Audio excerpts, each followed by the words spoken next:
going to give them evidence-based, non-judgmental services. Right. Well, I think even, like, in addition to that, even advocating and being able to advocate for maybe some of them who have already established relationships with individuals or service providers who don't have that knowledge. So it's being able to just have open communication with them and be willing to go in and advocate and explain things from a different perspective, and being able to advocate in that sense. I think we find ourselves doing that a lot. And not only for service providers, but to clients as well, and normalizing that to a certain extent, because I think there's a lot of fear about people not understanding or knowing or being able to meet them where they're at just because they're a service provider. So really educating and normalizing some of the things that are happening. I feel like we do that. And I think we have those conversations with DHHS workers and, everybody who kind of surrounds these women that we work with, we're there with them. And so people kind of become familiar with us, and because it's like, oh, here's this woman and there's their FET team. So, we're always we're not always with them, but we're with them a lot. And so, like, I've had conversations with DHHS workers, I've had conversations with nurses at Muskegon Family Care, I've had conversations with lawyers, and just trying to advocate for the women that we work with, but also bringing awareness that, this is not something that's criminal, this is a disease, this is a disorder, so we're trying to shed some light on that. That's really important. So also through education, pretty much all the time, everywhere you go, you're reducing stigma and letting people know that this is not necessarily a choice, that it's a chronic health condition that's going to need treatment and support to get better. On both ends, with the client and service providers. Yeah. And we've also had really great conversations with service providers who already know and who are trying to advocate for people too. So we see both sides. That's good to hear, because I know the only perinatal addictionologist, so the only person with a specialty to help people with substance use disorders during pregnancy is in Grand Rapids. We don't have one in this area, but you're saying even though we don't have that resource, that some providers are doing a really good job and helping people get the medical care they need during pregnancy that's appropriate, even though we don't have that specialist here. That's good to know. So you mentioned that it's not dealing with legal issues, and I know a lot of women might be watching this right now and know that they have an issue with alcohol or drugs and want to get help, but they're afraid of losing their children. So what would you say to somebody who's watching this now who has that fear? I think that reaching out for help is never a bad idea. I think that is something that we can help you through and walk you through. I'm not going to say obviously that your kids aren't going to get removed because I don't know the situation, but to have someone walking with you and supporting you through that is always better than doing it alone. And we always find that if you're proactive and if you're taking the steps that you need to take, it's always better.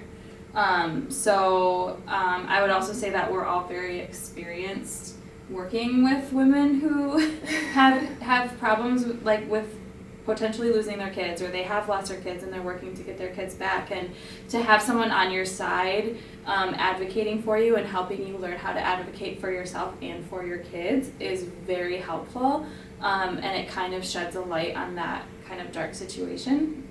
So we are there to support you and we're there to walk you through that. So that's a scary thing, and it's terrifying to have the thought of like, I might lose my kids, but seeking help is always the right choice. It's always the helpful choice. So I would say if you're like, I want help, but I might lose my kids if I seek help. I can't say yes or no to that, but to have someone help you through it is going to be better than not. And I think on the other end of that, if you don't seek help, the odds of maybe those things happening may be more. It may be worse if you don't seek the help now. So I think we all have, we're at the court a lot, It's pretty standard. And I think all of us have a pretty good idea of that process and are able to help them through that and help them understand what's happening. Because I think a lot of times it's scary walking in there and you hear all of these things and you don't know what all of those things mean, and to have somebody there who can walk you through that and this is what they're talking about and this is what they mean by this. It really kind of reduces some of that anxiety and fear about walking into the building itself, and not knowing what's going to happen or what they might be talking about. So I think it does help to have somebody there, and we typically try to attend, at least one of us tries to attend those court hearings so that we can be a support for them. So.